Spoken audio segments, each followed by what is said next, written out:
നമസ്കാരം, ഞാൻ doctor B Jayaprakash, director safety tech management's. Safety tech management കഴിഞ്ഞ ഏകദേശം 10-36 വർഷക്കാലമായിട്ട് ഇൻഡസ്ട്രിയൽ സേഫ്റ്റി എഞ്ചിനീയറിംഗ് രംഗത്ത് വളരെ ഉജ്ജ്വലമായി കൊച്ചിയിൽ പ്രവർത്തിച്ചുകൊണ്ടിരിക്കുന്ന സ്ഥാപനമാണ്. ഇന്നിപ്പോൾ നമുക്ക് ലോകമെമ്പാടും ആയിരക്കണക്കിന് പതിനായിരക്കണക്കിന് ഉദ്യോഗാർത്ഥികളെ സേഫ്റ്റി എഞ്ചിനീയറിംഗ് മേഖലയിലേക്ക് എത്തിക്കാൻ സാധിച്ചിട്ടുണ്ട്. ഓരോ ബാച്ചുകൾ കഴിയും തോറും നമ്മുടെ ക്രാഷ് കോഴ്സാണ് 1 മന്തിൻ്റെ ക്രാഷ് കോഴ്സിലൂടെ തന്നെ ഒരു advance safety officer training HSC ട്രെയിനിങ്ങുകൾ കൊടുത്തു കഴിഞ്ഞാൽ ഏത് വിദ്യാഭ്യാസ യോഗ്യതയുള്ളവർക്കും ഉന്നതമായ തലങ്ങളിലേക്ക് എത്താൻ സാധിക്കും എന്നുള്ളതാണ്. ഏത് പ്രായക്കാർക്കും ഒറ്റ ക്വാളിഫിക്കേഷൻ മതി, എനിക്ക് ജീവിക്കണം, എനിക്ക് രക്ഷപ്പെടണം എന്ന് ആ ഒരു ആഗ്രഹമുള്ള ഏവർക്കും വളരെ സക്സസ് ആകാൻ പറ്റുന്നൊരു മേഖലയാണ് സേഫ്റ്റി എഞ്ചിനീയറിംഗ്. അത്തരത്തിൽ ഒരുപാട് ആൾക്കാർ നമ്മുടെ കൊച്ചിയിലെ സെൻറ്ററിൽ വന്ന് അവരവരുടേതായ കഴിവുകൾ തെളിയിച്ചുകൊണ്ട് ഇന്ന് ഉജ്ജ്വലമായി ജീവിച്ചുകൊണ്ടിരിക്കുന്നു. അതിൽ ചില പരിചയപ്പെടുത്തലുകൾ ഇടയ്ക്ക് നമ്മൾ നടത്താറുണ്ട്. അത്തരത്തിൽ ഇന്ന് നമ്മൾ പരിചയപ്പെടുന്നത് നമ്മുടെ ഒരു പ്രീവിയസ് സ്റ്റുഡൻറ്റും ഇപ്പം നല്ല രീതിയിൽ ഒരു ഷൈനിങ് സ്റ്റാറായി എത്തിക്കൊണ്ടിരിക്കുന്ന സേഫ്റ്റി മേഖലയിൽ ഉയർന്നുകൊണ്ടിരിക്കുന്ന ഒരു പ്രബിൻ ഷാമൂലാണ്. അദ്ദേഹത്തെ നമുക്ക് പരിചയപ്പെടുത്താം. അറിയുക, എക്സ്പീരിയൻസ് ഉള്ളവരിൽ പറയുമ്പോഴാണല്ലോ കൂടുതൽ കാര്യങ്ങൾ നമുക്കത് ബോധ്യമാകുന്നത്. അദ്ദേഹം ആദ്യയുടെ നമ്മുടെ സെൻട്രൽ കോഴ്സിന് വരുന്നു, കാര്യങ്ങളൊക്കെ മനസ്സിലാകുന്നു. ഒപ്പം പിന്നീട് സ്വദേശത്തും വിദേശത്തുമൊക്കെ ഈ ഒരു രംഗത്തെ സംബന്ധിച്ച് കൂടുതൽ അറിയുകയും ആ കോൺഫിഡൻസോടുകൂടി തിരികെ വന്നിരിക്കുകയാണ്. ഏതായാലും കൂടുതൽ വിവരങ്ങളൊക്കെ പ്രബിനോട് തന്നെ ചോദിച്ച് നമുക്ക് മനസ്സിലാക്കാം. നമസ്കാരം. നമസ്കാരം. ഒരുപാട് സന്തോഷമുണ്ട്. ആദ്യം നിങ്ങളൊക്കെ ഇവിടെ വരുമ്പോൾ ഒരു ജീവിതത്തിൽ രക്ഷപ്പെടണം, അല്ലെങ്കിൽ വളരെ കുറച്ച് സമയം കൊണ്ട് നല്ല ഉന്നതങ്ങളിൽ എത്താൻ പറ്റുന്നൊരു ട്രേഡ് അത് തിരഞ്ഞാണ് പലരും വരാറുള്ളത്. അപ്പോൾ അത്തരത്തിൽ ആദ്യ കാലഘട്ടത്തിൽ ഇവിടെ പ്രബിൻ വരുമ്പം ആക്ച്വലി എങ്ങനെയായിരുന്നു മാനസികാവസ്ഥ ഈ രംഗത്തെ പറ്റി? എന്ന് പറയുന്നില്ലെങ്കിൽ സത്യം പറയുന്നതിന് ഇതെന്താണ് എന്നൊരു ആങ്സൈറ്റി ഉണ്ടായിരുന്നു.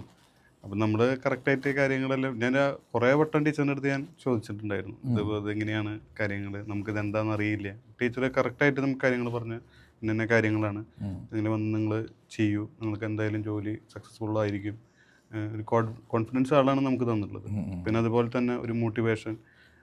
പിന്നെ ക്ലാസ് വന്ന് അറ്റൻഡ് ചെയ്തപ്പോൾ അതൊന്നും അതിനേക്കാൾ അപ്പുറമായിരുന്നു. ലിജോ സാറിൻ്റെ ക്ലാസ് വാങ്ങിച്ചിട്ടുണ്ടെങ്കിലും എന്തെന്ന് പറയാം, നമുക്ക് എന്ത് സംശയം അടുത്ത് പ്രാക്ടിക്കലി നമുക്കെല്ലാം മനസ്സിലാക്കാൻ പറ്റുന്നുണ്ടായിരുന്നു. പിന്നെന്താ, അതായത് നമുക്ക് ഇവിടെയുള്ള കാര്യങ്ങൾ ഇതിനേക്കാളും നമുക്ക് ഇവിടെയുള്ള കാര്യങ്ങൾ തന്നെയാണ് നമുക്ക് സൈറ്റിലും ഇംപ്ലിമെൻ്റ് ചെയ്യേണ്ട ആവശ്യം. വ്യത്യാസം തോന്നിയിട്ടില്ല? ഇല്ല, വന്നിട്ടില്ല.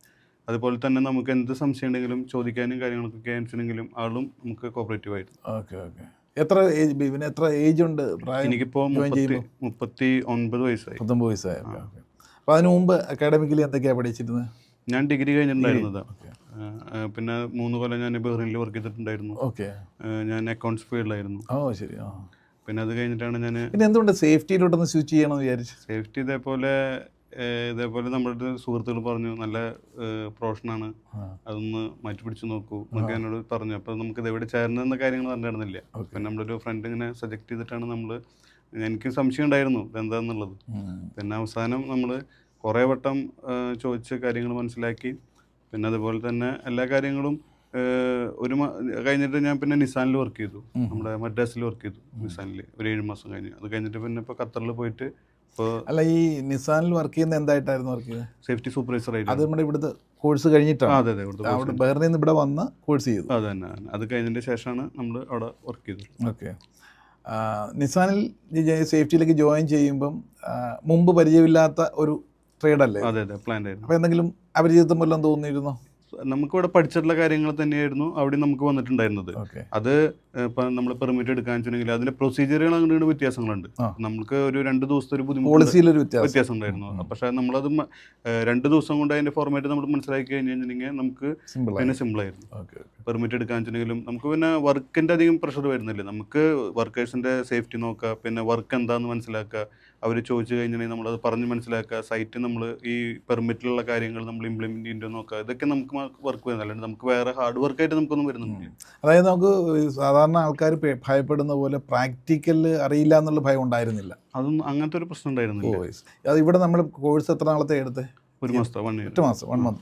1 മന്ത് ഒരു ക്രാഷ് കോഴ്സിലൂടെ തന്നെ എല്ലാ കാര്യങ്ങളും നമുക്ക് മനസ്സിലാകാനും പ്രാക്ടിക്കലായിട്ട് ചെയ്യാനും പറ്റി. ഓക്കെ. അപ്പോൾ അവിടെ ഒരു വ്യത്യസ്തത ഒന്നും തോന്നി? ഇല്ല. ഓക്കെ. അപ്പോൾ ആ നിസാനിലെ ഇത് കഴിഞ്ഞിട്ട് അപ്പോൾ തൊട്ട് നമുക്ക് ഈ ഒരു ഇത് ട്രാക്കിലേക്ക് എത്തിയെന്ന് ബോധ്യമായിരുന്നു. പിന്നെ ഞാൻ സത്യം പറഞ്ഞു കഴിഞ്ഞിട്ടുണ്ടെങ്കിൽ അവിടുന്ന് വന്ന് ലീവിന് വന്നതായിരുന്നു. ആ. ലീവിന് വന്നിട്ട് ഞാനിവിടെ പേപ്പറിൽ ഇതിൻ്റെ ആഡ് കണ്ടു, ഇവിടെ ഇങ്ങനെ കളമശ്ശേരിയിൽ ഇങ്ങനെ നടക്കുന്നത്. ആ. അങ്ങനെ അതും സ്കഫോൾഡിങ്ങിൻ്റെ ഇതിനാണ് പറഞ്ഞത്. അപ്പോൾ അതിന് ഇവിടെ വന്നപ്പോൾ അവിടെ അവർക്ക് വേണ്ടത് ലേബറായിരുന്നു. ശരിക്കും ആ ഇത് അറ്റൻഡ് ചെയ്യാനാണ് ഞാൻ വന്നത്. പക്ഷെ തൊട്ടപ്പുറത്ത് തന്നെ വേറൊരു ഒരു കമ്പനിയുടെ ഇന്റർവ്യൂ നടക്കുന്നു. അപ്പൊ അവർക്ക് ലേബറി ആവശ്യം. അപ്പൊ നമുക്ക് അതല്ലല്ലോ. പിന്നെ ഞാൻ അപ്പോൾ ലാസ്റ്റ് ഇവിടെ വന്നിട്ട് ഞാൻ ഇന്റർവ്യൂ അറ്റൻഡ് ചെയ്തു. അങ്ങനെയാണ് എനിക്ക് ഇവിടെ കിട്ടിയത്. ഞാൻ ശരിക്കും പറഞ്ഞാൽ ഇതെനിക്ക് വന്നതല്ല, ഞാൻ വേറെ ഇന്റർവ്യൂ അറ്റൻഡ് ചെയ്യാൻ വന്നത്. പക്ഷെ കിട്ടിയത് ദയവായി. ഞാൻ പല്ലുവേദനയ്ക്ക് ലീവിന് വന്നതായിരുന്നു. അപ്പൊ ഇങ്ങനെ കണ്ടപ്പോൾ ഇവിടെ ഇന്റർവ്യൂ അറ്റൻഡ് ചെയ്തിട്ട് അങ്ങനെ കിട്ടിപ്പോയതാണ്. അപ്പോൾ ഈ ഒരു പ്രൊഫഷനിലേക്ക് വന്ന ശേഷം ഇപ്പം നമ്മൾ നേരത്തെ പല ജോലിയൊക്കെ ചെയ്തിട്ടുണ്ട്, അക്കൗണ്ടൻ്റൊക്കെ വർക്ക് ചെയ്തിട്ടുണ്ട്. അപ്പം ഇത് നമുക്ക് തുടർന്ന് നമ്മുടെ ജീവിതത്തിൽ ഏറ്റവും ആപ്റ്റായിട്ടുള്ള പ്രൊഫഷൻ തോന്നുന്നുണ്ടോ? തീർച്ചയായിട്ടും. ഞാൻ ഇപ്പോൾ അതിൻ്റെ ഹയർ ക്ലിയർ ചെയ്യാനായിട്ടാണ് പലരും ഇതേപോലെ ഇവിടെ വന്ന് ആദ്യത്തെ കോച്ചിങ് ഒക്കെ കഴിയുമ്പോഴാണ് ഇതിൻ്റെ അനന്ത സാധ്യതകൾ മനസ്സിലാകുന്നത്. അപ്പോഴതിന് ഹയർ ലെവലായിട്ട് നെബോഷ് പോലുള്ള കോഴ്സുകൾ, national examination board of safety and health, അത് അത്ര ഈസി അല്ല സാധാരണക്കാർക്ക്. കാരണം അവരുടെ തിയറിയും പ്രാക്ടിക്കലും നല്ലതുപോലെ അറിയാമെങ്കിൽ നെബോഷ് ചിലർ ഡയറക്റ്റ് നെബോഷ് പോയി എഴുതും, പൊട്ടിപ്പോവും. അങ്ങനെ നെബോഷ് അപ്പിയർ ചെയ്യാൻ വേണ്ടി തന്നെ നമ്മുടെ ഈ കോഴ്സ് പഠിക്കാൻ പറ്റുന്നുണ്ട്. ഇനിയിപ്പോൾ ബിബിനെയൊക്കെ സംബന്ധിച്ച് എളുപ്പമാണ്, കാരണം ഓൾറെഡി നമ്മുടെ 1 മന്തിനകത്ത് കഴിഞ്ഞാൽ. അപ്പോൾ അത് കാരണം അതാണ് കുറച്ചും കൂടി കോൺഫിഡൻസ് ആയത് നമ്മൾ. അതായത് ഇപ്പം നമ്മൾ സൈറ്റ് നമ്മൾ അവിടെ നിന്ന് നമുക്ക് ഒരു എക്സ്പീരിയൻസ് ആയി. അപ്പോൾ ഇനിയിപ്പോൾ അതിന് കുറച്ചും കൂടി കാര്യങ്ങൾ പഠിച്ചു കഴിഞ്ഞിട്ടുണ്ടെങ്കിൽ ഉറപ്പായിട്ട് നമുക്ക് അത് എഴുതിയെടുക്കാന്നുള്ള ഒരു കോൺഫിഡൻസ് ഉണ്ട്. ഇപ്പം നമ്മുടെ ബാച്ചിലുള്ള ഒരുവിധം പിള്ളേർ നെബോഴ്സ് കഴിഞ്ഞു. ഇപ്പം ഞാനൊക്കെയാണ് ചെയ്യാതിരിക്കുന്നത്. അപ്പോൾ എത്രയും പെട്ടെന്ന് ഇപ്പം എൻ്റെ സിലബസ് മാറുന്നു പറയുന്നുണ്ട്. അപ്പോൾ എത്രയും പെട്ടെന്ന് വന്ന് അത് ക്ലിയർ ചെയ്യാനാണ് ഇപ്പോൾ നോക്കുന്നത്. ഓക്കെ. ഏതായാലും ഇനിയിപ്പം മറ്റേതൊരു പ്രൊഫഷൻ നോക്കുന്നത് ഇത് തന്നെ ആയിരിക്കും. തീർച്ചയായിട്ടും. ഡെഫിനറ്റ്ലി. കാരണം ഈ സേഫ്റ്റിയിൽ നമുക്ക് മറ്റുള്ള പ്രൊഫഷനിൽ കിട്ടാത്ത എന്താ ഒരു അഡ്വാൻറ്റേജ് ഇപ്പോൾ കമ്പയർ ചെയ്യാൻ പറ്റുമല്ലോ. അതായത് നമുക്കൊരു ഡെസിഗ്നേഷൻ, അതായത് ഒരു ഓഫീസർ എന്നുള്ള രീതി മറ്റുള്ള ആൾക്കാരുടെ മുമ്പിൽ ഒരു, അത് മാത്രമല്ല അതോറിറ്റി കിട്ടും. തീർച്ചയായിട്ടും. പിന്നെ അതുപോലെ തന്നെ നമുക്കൊരു അവർ തന്നെ നമ്മളടുത്ത് ഓരോ കാര്യങ്ങൾ ചോദിക്കും. സാർ ഇതെങ്ങനെ ചെയ്യണു, സാർ അങ്ങനെ ചെയ്യണം. അത് നമ്മളൊരു വാല്യൂ ആണെന്ന് നമുക്ക് തന്നെ ഒരു അംഗീകാരം. പല ജോലിക്കും അത് കിട്ടുന്നില്ല. ഇല്ല. ഇതെന്ന് പറയുന്നത് നമ്മളൊരു ഓഫീസറാണ്, അതുപോലെ തന്നെ മറ്റുള്ളവർ റെസ്പെക്ട് ചെയ്യുന്നു. തീർച്ചയായിട്ടും. അത് നല്ലൊരു നമുക്കൊരു ഇതായിട്ട് തോന്നിയിട്ട്. ഓക്കെ. അപ്പം റെസ്പെക്ട്ഫുൾ ആയിട്ടുള്ള ജോലിയാണ്. അതുകൊണ്ട് തന്നെ മറ്റെവിടെ ജോലി ചെയ്താലും കിട്ടാത്തൊരു ജോബ് സാറ്റിസ്ഫാക്ഷൻ ഇതിനകത്ത് കിട്ടും. പിന്നെ അതുപോലെ തന്നെ അവരുടെ സേഫ്റ്റി നോക്കൽ നമ്മുടെ ഒരു റെസ്പോൺസിബിലിറ്റി കൂടിയിട്ടാണ്.